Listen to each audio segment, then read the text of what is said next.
The year was 2847, and humanity had grown far beyond the small blue planet they once called home. 12 star systems now held human colonies, each one connected by massive ships that jumped through the darkness between stars. It was not a huge empire, but it was enough. Humans were proud of what they had built. Admiral Park Dae-sung stood on the bridge of his flagship, the USS Indomitable. He was a tall man with gray hair and tired eyes. He had served in the fleet for 32 years, and he had seen many things. But he had never seen anything like what was appearing on his screens now.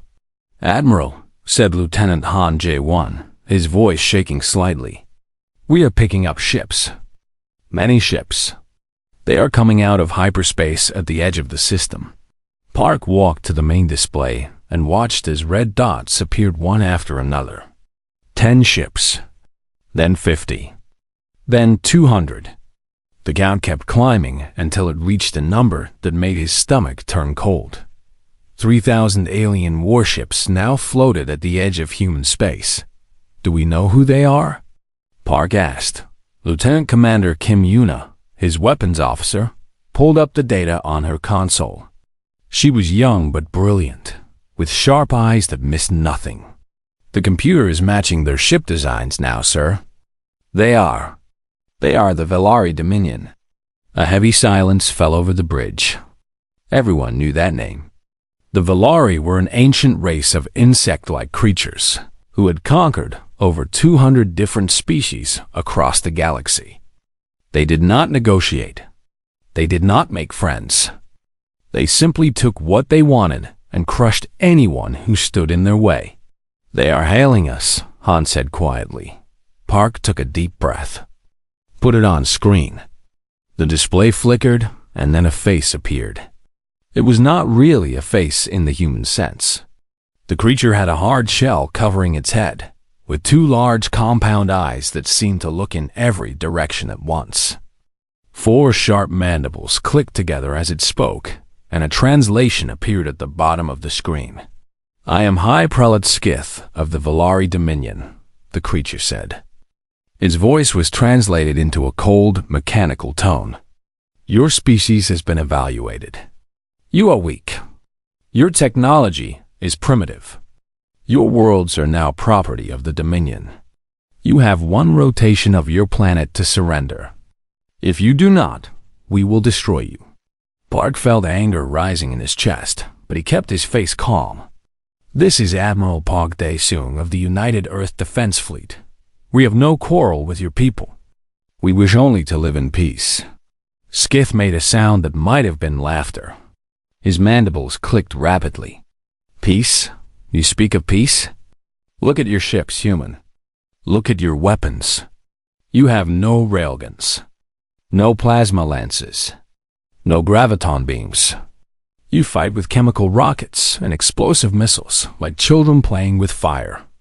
The Dominion has crushed civilizations 1,000 times more advanced than yours.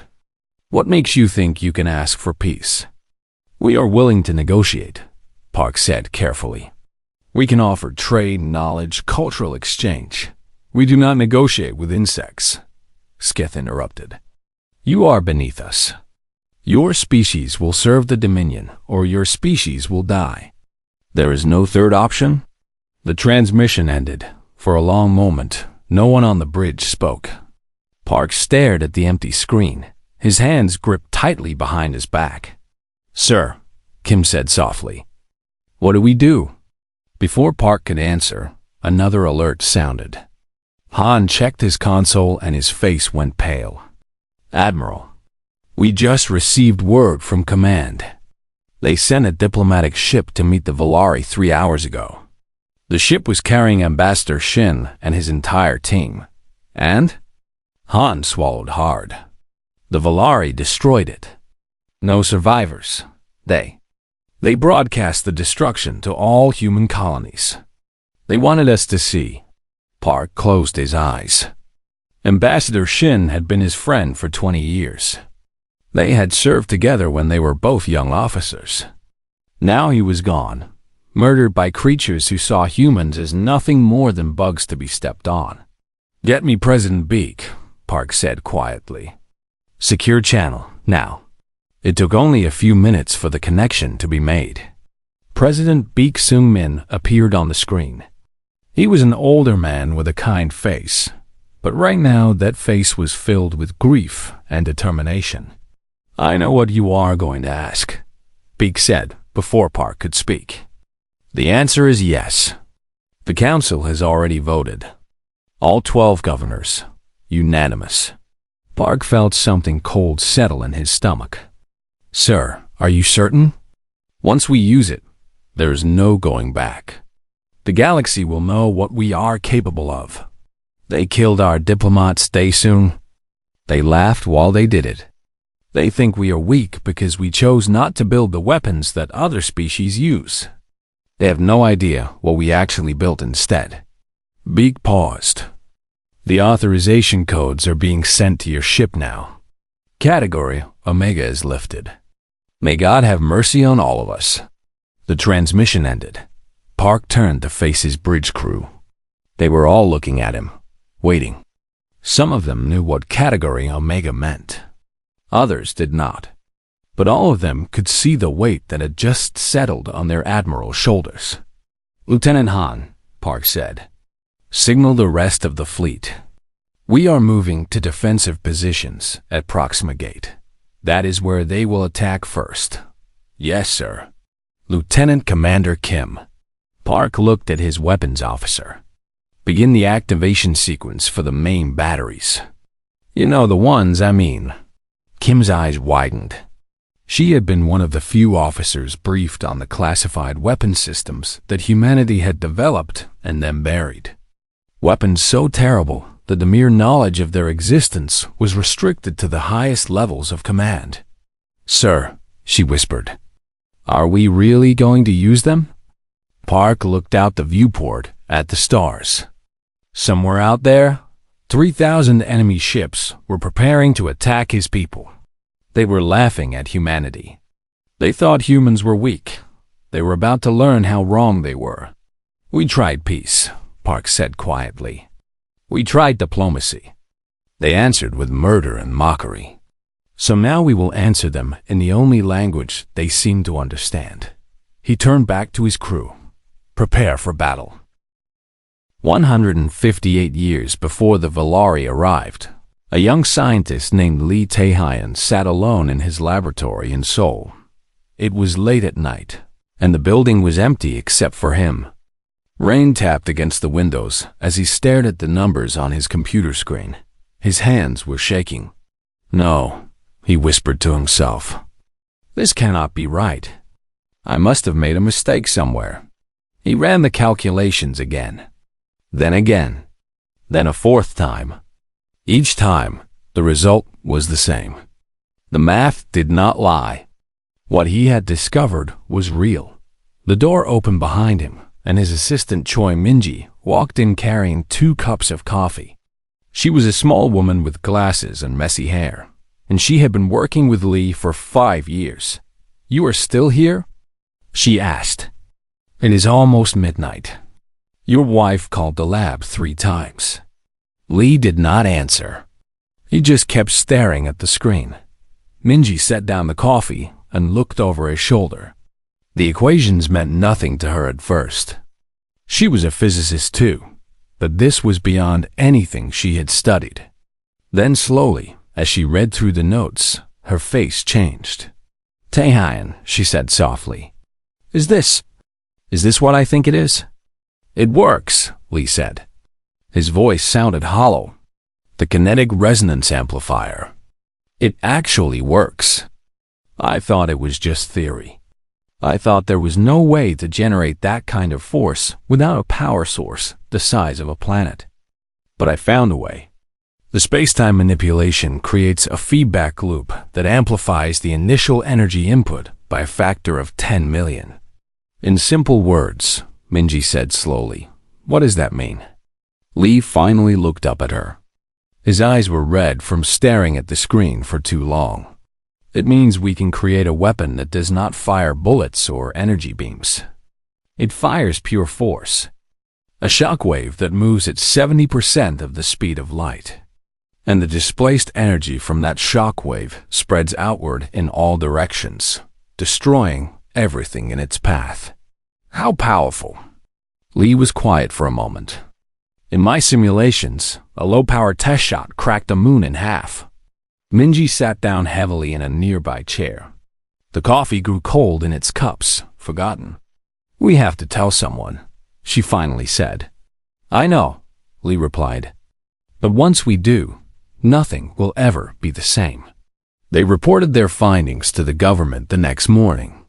Within a week, Lee was moved to a secret facility deep underground. Within a month, the first prototype was being built.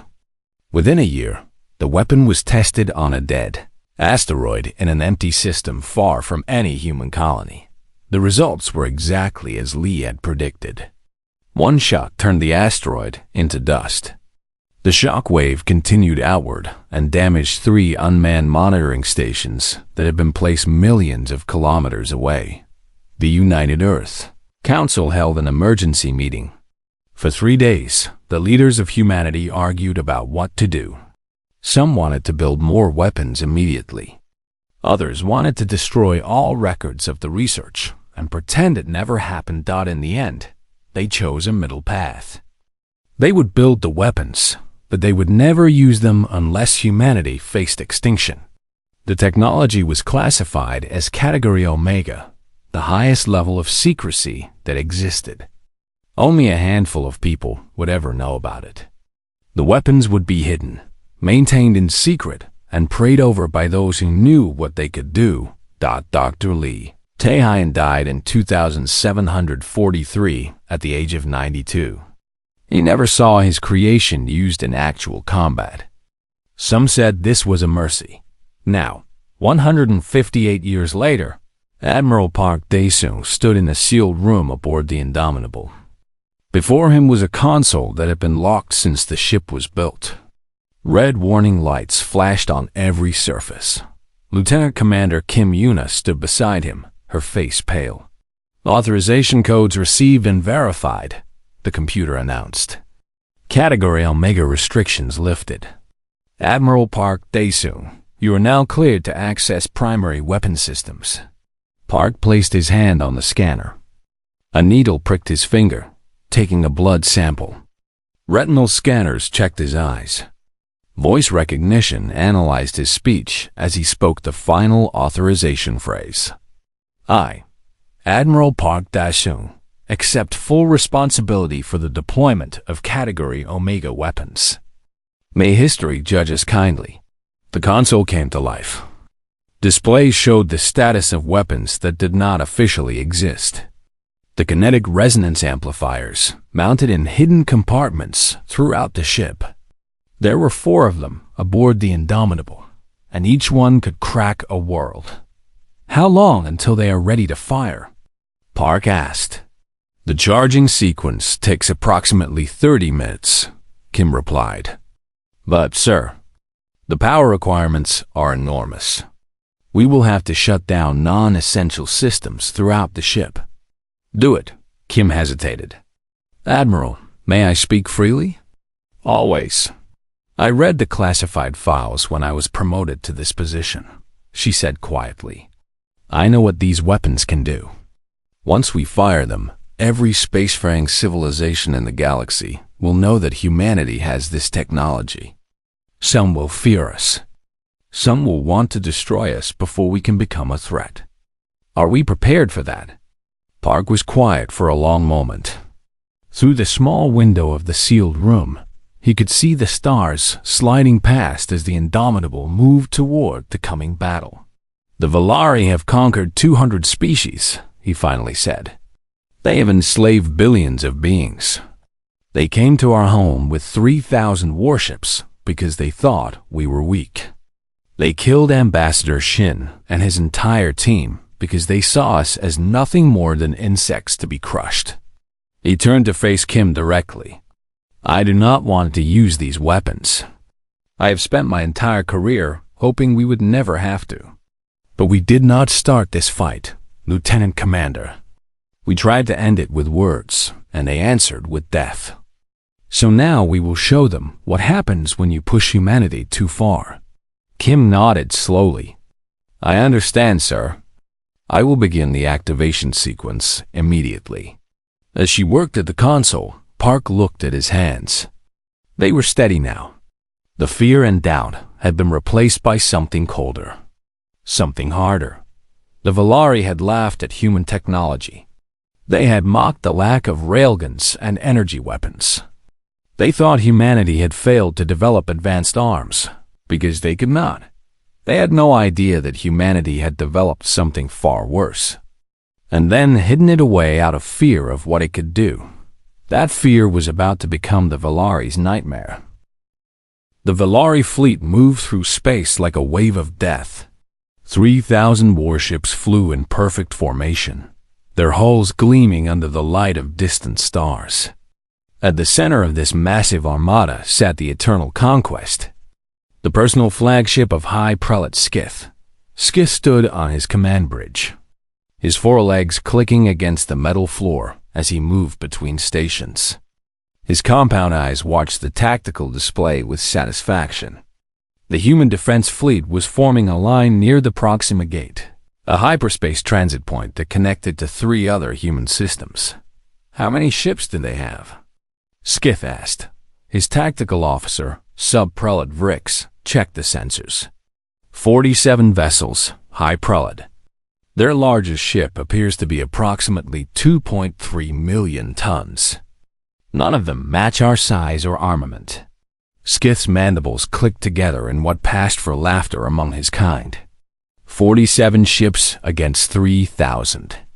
Either these humans are very brave or very stupid. Perhaps both, Rix replied. Should I order the fleet to attack formation?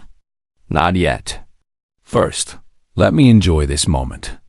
Run a full scan of their weapon systems. I want to know exactly how primitive they are. Vrix worked at his console for several minutes.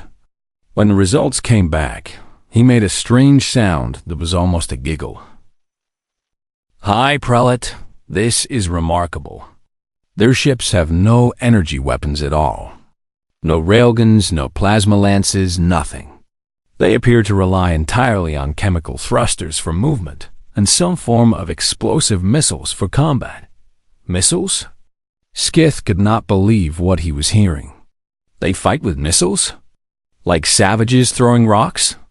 It appears so, High Prelate. Their technology is even more primitive than our initial scan suggested. This will not be a battle. It will be an execution. The bridge crew erupted in chittering laughter. Skith allowed himself to enjoy the sound.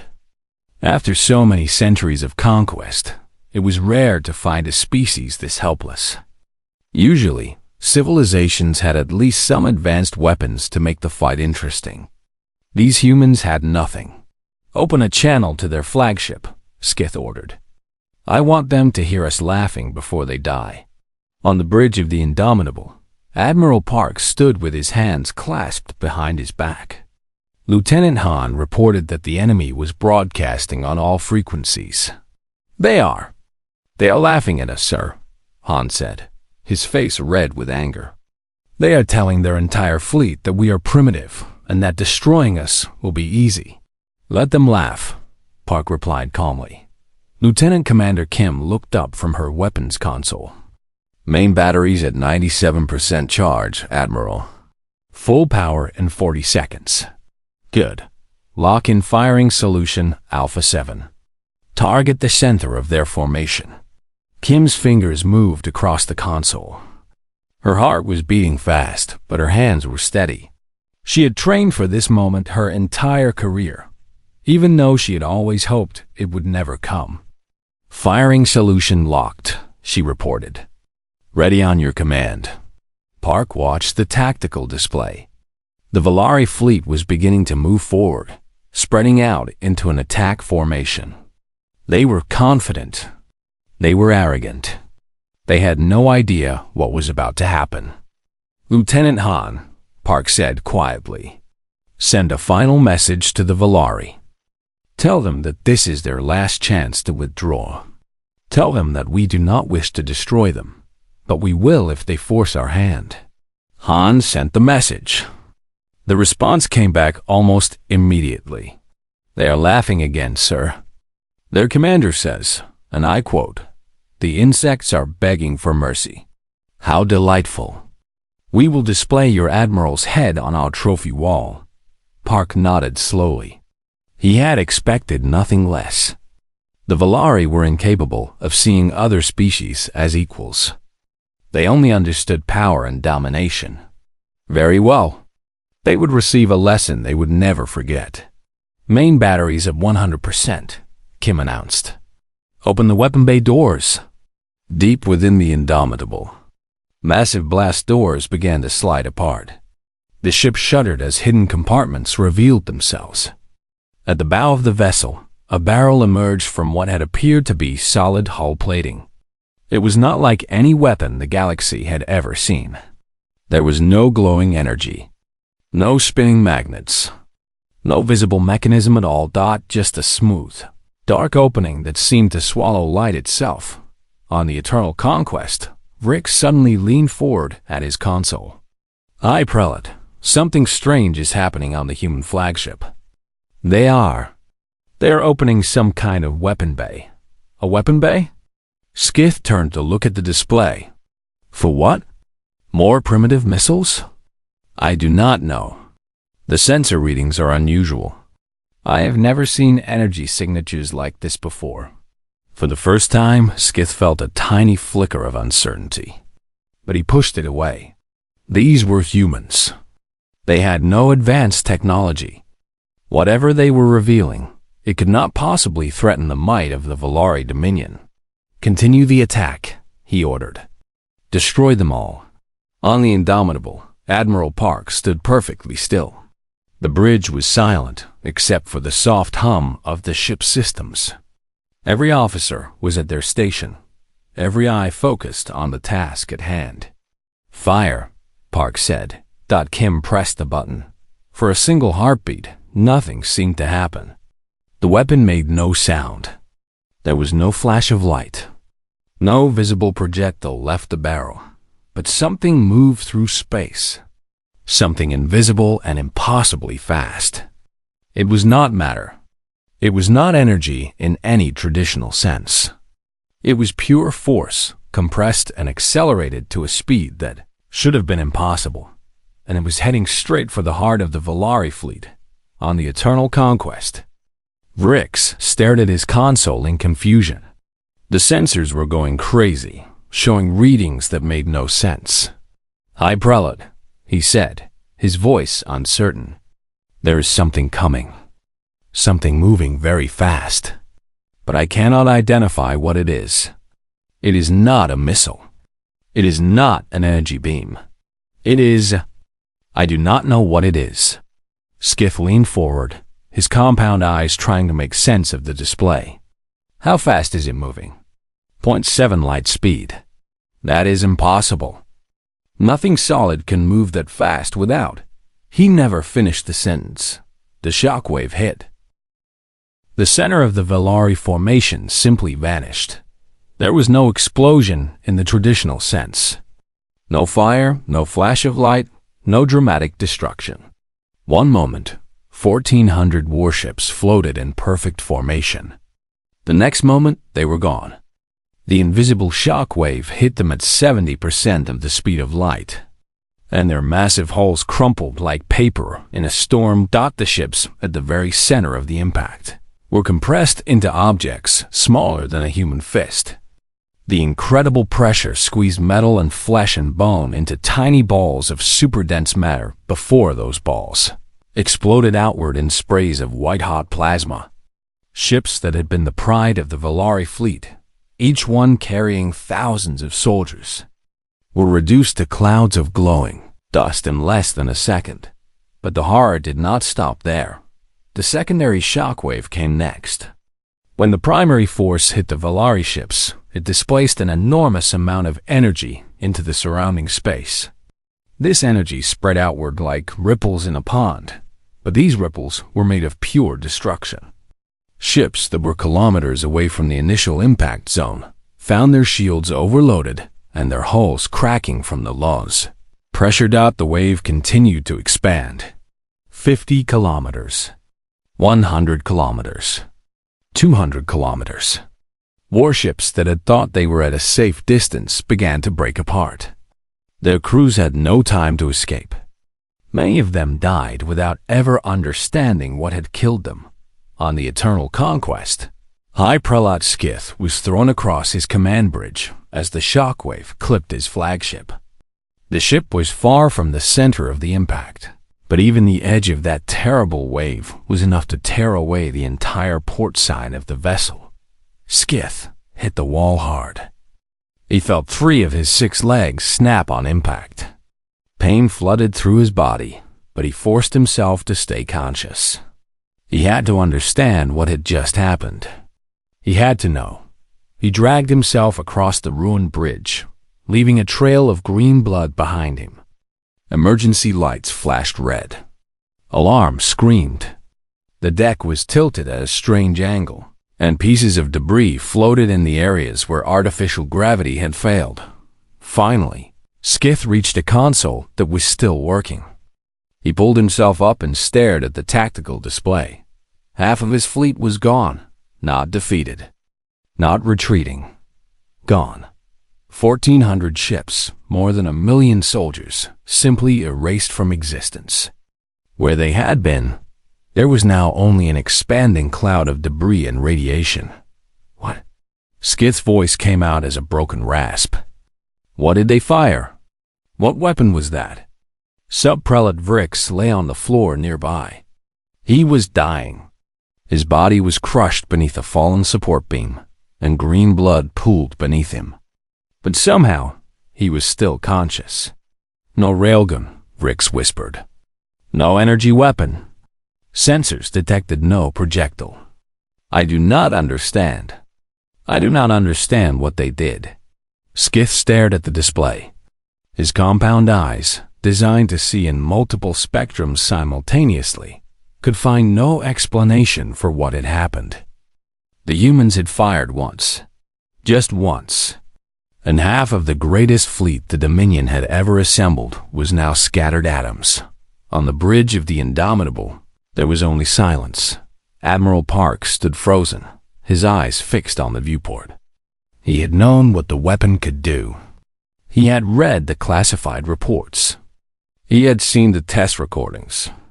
But nothing could have prepared him for the reality of watching it used against living beings. The expanding debris cloud glowed with residual energy. Pieces of destroyed ships tumbled through space, some of them still recognizable as weapons or engines or sections of hull. The radiation readings were off the scale. Nothing could survive in that zone for hours. Mother of God, Lieutenant Hahn whispered. He was a veteran of 3 naval engagements, but his face had gone the color of old paper. What did we just do? Lieutenant Commander Kim sat at her weapons console with her hands flat on the surface. She was breathing hard, and her eyes were wet with tears she refused to let fall. Admiral, she said, her voice barely above a whisper.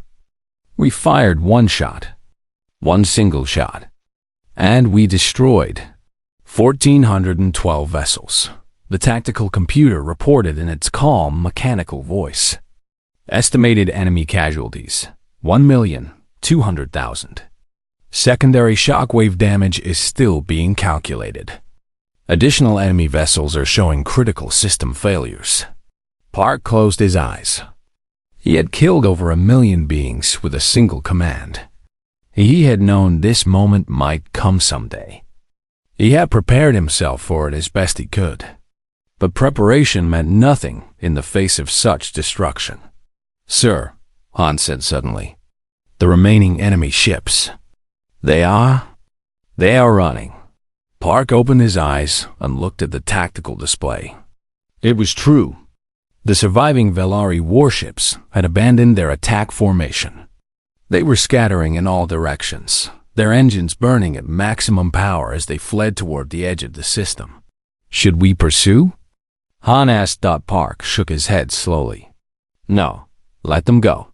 But sir, if we let them escape, they will report back to the Dominion. They will tell them what we have.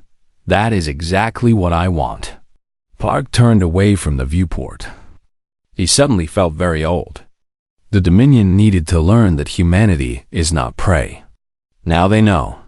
Now the whole galaxy will know. He looked at his bridge crew. They were staring at him with a mixture of fear and awe. They had just witnessed something that would change the balance of power in the galaxy forever. Send a message to the surviving Valari ships, Park said quietly. Tell them that we did not want this. Tell them that we asked for peace, and they answered with violence. Tell them that if they ever threaten humanity again, we will not stop at one shot.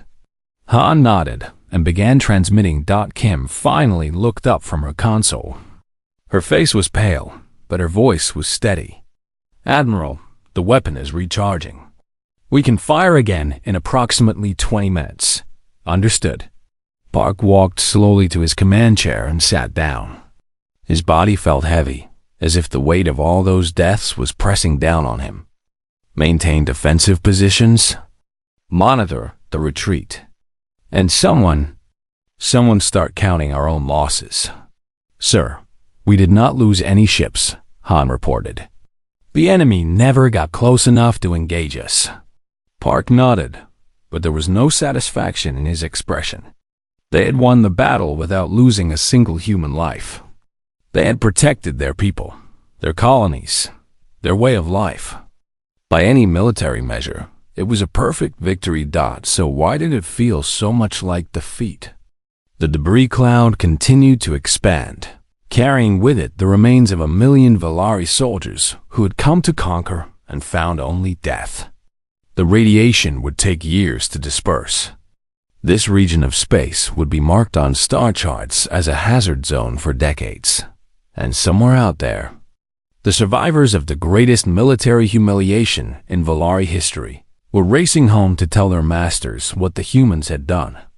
The galaxy was about to learn that humanity had claws, sharp ones. 3 days after the battle, a single Valari ship approached human space. It was small, unarmed, and broadcasting on all frequencies that it came in peace. Admiral Park agreed to meet the Valari representative at a neutral station near the border. He brought Lieutenant Commander Kim and Lieutenant Han with him, along with a small security team. They waited in a plain conference room with gray walls and a single window looking out at the stars. When the Valari ambassador entered, Park saw immediately that this was a different kind of creature than High Prelate Skith. This one moved slowly, carefully, with none of the arrogance that Skith had displayed. Its compound eyes kept darting toward Park and then away, as if it was afraid to meet his gaze. I am Envoy Thesic, the alien said through the translator. I have been sent by the Dominion Council to discuss terms. Park gestured to a chair. Please sit. Thesic hesitated, then lowered itself into the seat. Its 4 legs folded awkwardly beneath it. Valari were not built for human furniture. Before we begin, Park said calmly, I want to know the condition of High Prelate Skith. He survived, Thesic replied, but he is badly injured. He will never command again. The Council has removed him from all positions of authority. The envoy paused. They blame him for what happened. They say he underestimated your species.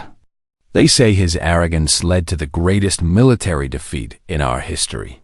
We did not want this fight, Park said. We sent diplomats.